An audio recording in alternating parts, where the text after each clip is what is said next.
All right, what's up, my peeps? Joshua Smith here with another GSD Mode podcast weekly real estate tip.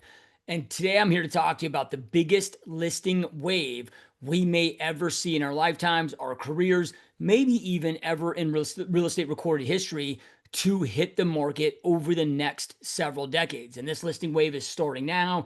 It's right before our eyes and is going to be happening over the next several decades. And we're talking about 50 plus million listings that could possibly be hitting the market over the next several decades. Now, today I'm not here to talk about what that's going to do to the market, meaning is that going to massively crash the market? Because this is 50 new million plus additional new listings hitting the marketplace versus what we already have. So supply and demand, look, that could tank the market. Who knows with that? I'm not here to, whip out my crystal ball, make predictions there. What I'm here today to talk to you about is what is this opportunity, how to be prepared for it, start positioning yourself for this, and make sure that you have awareness for it.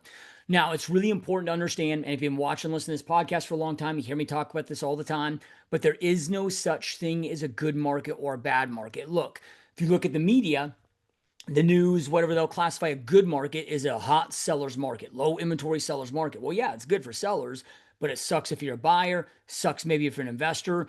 So with that, as far as real estate professionals, real estate agents, team leaders, broker owners, you and me, like we've got to look at this from the lens of, hey, there is no such thing as a good market or bad market. The real estate market's always good for somebody. As real estate professionals, it is our job to identify whom the market is best for, pivot, shift, adapt our focus, prospecting energy efforts to whom the market is good for. And when I say whom the market is good for, doesn't necessarily mean it's always good for that person. What I'm speaking about here is where the biggest opportunities are at.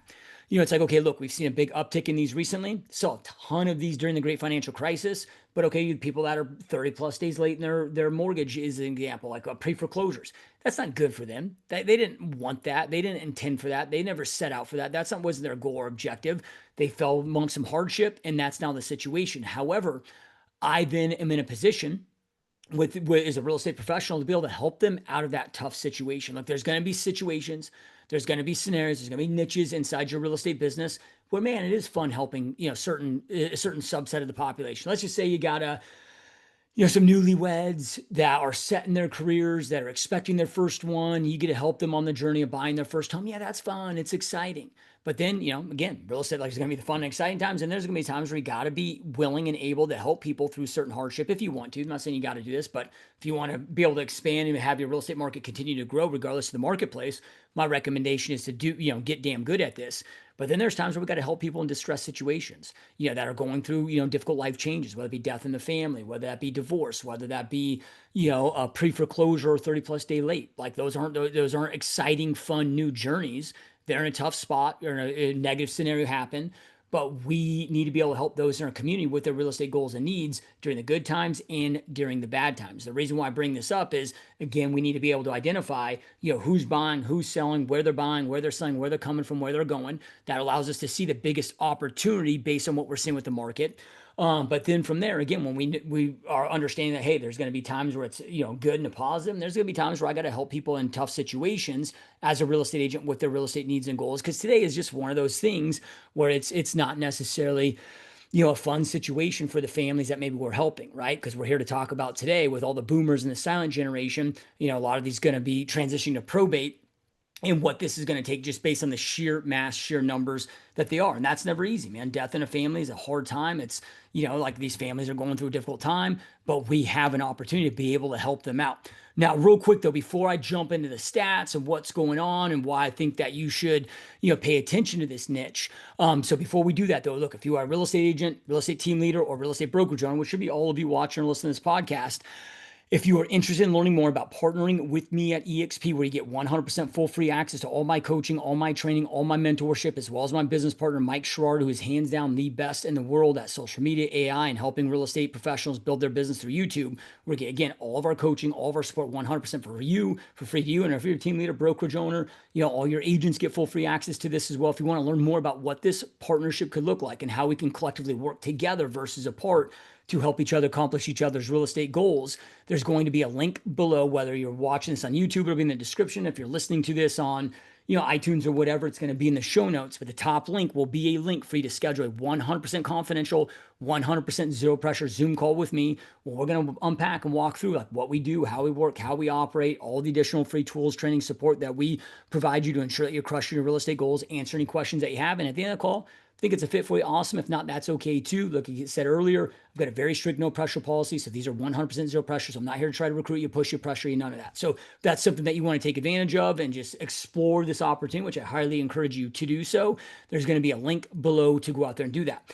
Okay, so here again today, we're talking about the biggest listing wave, and we're talking 50 plus million units at a minimum that could be hitting the market over the next several decades, which is just an insane amount of real estate. Like right now, what we got about 3.7, 3.8 million total units closing a year. Now this is going to be in addition to, the real estate that we're seeing hit the current market, right? When it comes to this. So let me just break down some stats for you.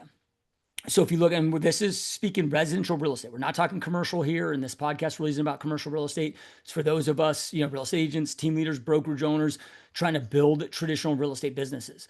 So if you look at residential real estate, 9% of all residential real estate in the United States is owned by the silent generation. So silent generation is the generation before the boomers. So that's like, and you can go Google this to fact check. I'm trying to go off memory here, but that's like 87 plus age range, right? Then, okay, 41% of all residential real estate, all homes, 41% is owned by boomers. So that's what, like 61 or 62 to 87, right? When it comes to that. So we're talking 50% of all homes that are owned in the United States are owned by boomers and the silent generation. And it sucks. It's just how life goes, right? But unfortunately, people pass, man. And I don't want to see this happening. I've got friends, family members, loved ones that are in these, age ranges too. I don't want to see them go, but it's just how life works. Unfortunately, it's something that we can't control, right? So then from there, Schwab, so let me actually break that down even further, right? So you got 50% of all residential real estate units owned in the United States is through boomers and silent generation. So there's about 150, million residential real estate properties. So 4 units and less. This includes, triplexes,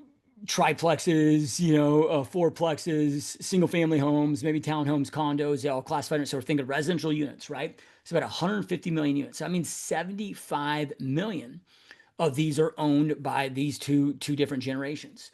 Then from there, Schwab did an intensive research study and found that 70% of the family members and people that inherit properties from, loved ones and people that they know that passed away end up reselling those estates. They do not hold on to them. Now, with the way the economy is going, with hold costs going up, HOAs going up, insurance going up, taxes going up, cost of maintenance going up, a lot of places also rents are coming down. We could even see an uptick and increase on that. But let's just pretend that it's going to stay the same at that 70%. That ends up being about 52 million units that are going to be hitting the market. Then from there, if you look at boomers and silent generation, 40% of them.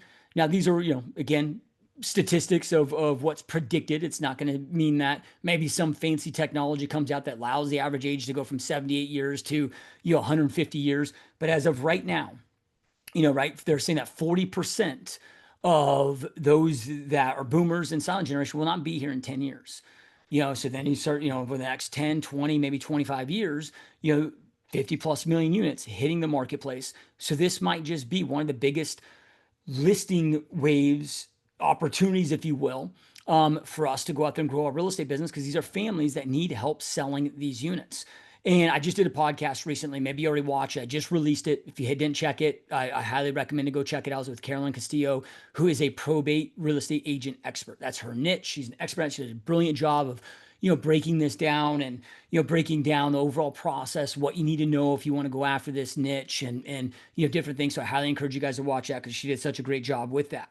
But when I'm talking with her about, okay, like when you're going after, like as a probate expert, like that's her niche, and that's pretty much, it's not a repeat referral business. That's all her business. She's just cold calling, getting the probate list, cold calling, getting the listings, taking it from there. She's like, look, no other realtors are really hitting this niche. She goes, you have a bunch of investors flooding in that are trying to take advantage of these families in these scenarios and situations. Now, she didn't necessarily say that. That was just my interpretation of when I think of investors going out there, they're trying to get these on discount. Well, okay, we can step up. You can step up and help those in your community try to get them top dollar for their, the home that they just inherited, the estate that they just inherited, versus an investor that's going to try to buy that at a discount and either wholesale it or flip it, or, buy it at a buy and hold. So you have very low competition, at least as of now, for this niche. And there's a saying in real estate, I'm sure you've heard it before, but the niche, the riches are in the niches. So the more niche down that you are, versus like going after expireds and FISBOs where you got a bazillion people going after them. Not to say those are great niches too, but you gotta, because they're so highly competitive, like your process, your skill set, things need to be so honed in and dialed in. You can still have massive success with them. But I always look at where's the massive opportunity, but have the least amount of competition, right? Those are kind of those blue oceans that just make business that much easier. And for her, she's just like, dude, it's easy. Right now there's expertise that you got to know and things that you got to understand, and you got to understand of, how to deal with the executor, and, deal with the family members, and be able to lead that process with all of them, right? It is a highly emotional time, or can be a high emotional time. Some people, some families might be, maybe not so highly emotional, whatever the situation is. I mean, every family's a different dynamic there. But you gotta, there's just certain things that need to be set up and know for this. Right. Which is why I highly encourage you to go watch that interview that I did, with Carolyn. But just from sheer numbers, just with where we're at, this is going to be, like I said, probably the biggest listing wave that maybe we've ever seen in recorded history. I mean, I look at, okay, during the great financial crisis, which lasted about 4 or 5 years, depending on the market and the area that you're at. There was a total of what, like 18, 19 million distressed during that period of time. Now we're talking 52 million housing units. Now, again, are there going to be buyers for these? Where the buyers going to come from? We're an aging, we have an aging population. There's lesser people having kids now. There's, each generation is smaller, so I don't know what this is going to do to the market. Yeah, right. I don't know. And I'm not going to pretend to have a crystal ball to know if this is going to crash, make a massive crash or not. I don't know. That's yet to be seen. We can have those conversations when that time comes, but again, if you want to position yourself, of thinking, okay, it's like Wayne Gretzky's quote, you don't skate to where the puck is, you skate to where it's going. Right. So if you want to position yourself to start mastering a niche, where there's big opportunity right now, but it's just going to grow and expand, it's like, okay, probate's one of them. Another one, now this was one, I wasn't planning to talk about this, but another one is, okay, like we're seeing a big uptick in 38 plus lates. Divorce is on a massive rise because it's the most unfavorable time to be alive as a U.S. citizen. Number one reason for divorce is financial hardship. These are people where they're, have the property, high urgency to sell, probability of them needing to sell is high. I'm having conversations with real estate agents right now. A lot of these conversations, when I'm having these, which is a lot of them right now, I'm getting so much of, well, Josh, I'm doing my lead gen, lead follow, but nobody's motivated. Everybody's on the fence, right? Well, you're just targeting, your strategy is pointed and directed at the wrong subset of the population, right? The more pain somebody's experiencing, the more they want out of that pain to get from pain to pleasure. It's how human behavior works, right? So the more pain they're experiencing, when the pain of the status quo outweighs the pain of change, that's when people make a change. So we need to identify, okay, who has the highest probability of needing our services that we can serve, support, and help. These are going to be families that, look, if I can help a family, through a probate situation, go out there and get top dollar, while they're going through this tough time, the loss of a loved one, okay, then I look at that as it's part of my responsibility as a real estate professional to step up and go out there and do that. So, massive opportunity for those that you view that, do want to pivot and shift and learn this new opportunity and master it. And, there's lots of information out there. Again, that podcast, Carolyn did such a great job. She's not waiting to get in with probate attorneys and waiting for attorneys to, she's not playing defense, like meaning just hoping and praying that attorneys will feed her business. Not saying to not go about that, but she's getting the list. She's going after them, right? Where then it's predictable, it's scalable, you can play offense with this strategy. So my recommendation to you guys is to, number one, it all starts with awareness of, okay, well, why is this, a skill set and niche that I should start focusing on? It all starts with that awareness. Then from there, we can figure out the skills and all of those other things that we need to have for this. And again, Carolyn does a great job breaking that down. I'll actually link after this video. I'm going to link her podcast interview at the end screen. So if you want to go check that out, you can just click on this and go watch that, check that out. And we jump pretty much right into it, a little bit through her journey, but jump right into the vast majority of that podcast is really spent on, Brett, like, what is probate? What does this mean? Right? How do getting the deals, scripting, all of that stuff, when it comes to that. But my recommendation is, like I said earlier, as real estate professionals, it's our job to identify where the biggest opportunity is at, who's buying, who's selling, why they're buying, why they're selling, where that big opportunity is at, pivot, shift, and adapt, with our marketing, with our energy, with our focus, with our prospecting times, to where those opportunities are at. And again, sometimes in this industry, it can be fun. Sometimes we got to also, help people that are going through difficult times, in this industry. And I'm not saying it still can't be fun. It's still rewarding, right? Helping people, whether it's excitement as to why they're buying or selling, or if it's a negative situation why they're buying and selling, right? It's being able to help people during those times of need. That's what we're here for, right? So I hope that this has been helpful. Again, if you want to learn more about partnering with me at EXP, where you get 100% full free access to all my coaching, training, support, as well as my business partner, Mike Sherrard, who's the best in the world at social media, YouTube, AI, where you get all of our stuff for free. Right. And when I say partnership, I'm not talking about joining my team or being a team. Look, we are here to help you grow your business. It just allows us with EXP's vehicle and EXP's model, which is the best vehicle I've ever seen, whether you're an individual agent, want to scale your own production business, you want to scale a team, or if you're looking to do what I do, where you're like really leveraging their vehicle, their platform to build a brokerage inside of a brokerage, it just allows all fronts, for us to grow and expand our business in all different fronts. But this is us helping you build your business. You own the business. We get rewarded from EXP side for helping you build your business. It doesn't cost you anything, to get all of our additional free support, coaching, training, all of that. And for us to have a vested interest in your growth. So we're able to partner together in a way where you own your business. It is your business, right? We just get incentivized to help you grow and expand it. So if you're interested in learning more about what that partnership could look like, below is a link, whether you're in it's either going to be in the description if you're on YouTube, show notes if you're listening to this on an audio podcast, where you can schedule a 100% confidential, 100% zero pressure 30-minute Zoom call with me. If it needs to go a little bit longer, we can. I don't want to cut you off from questions that you have, but in that call, I'm just going to walk you through everything that we do, how we work, how we operate, all the coaching, training, support that we provide, how we believe that we can help you with your goals, answer any questions that you have. You think it's a fit for you, awesome. If not, that's okay too. We can still be friends. You have my word on that. I will never try to recruit you, push you, pressure you. Just here's what you got. If you think it's awesome for you, let's roll. If not, that's okay too. So again, that link's below if that's something that you want to do. All right, you guys, hope this was helpful. Keep crushing it, keep kicking ass. I will see you next time. Peace.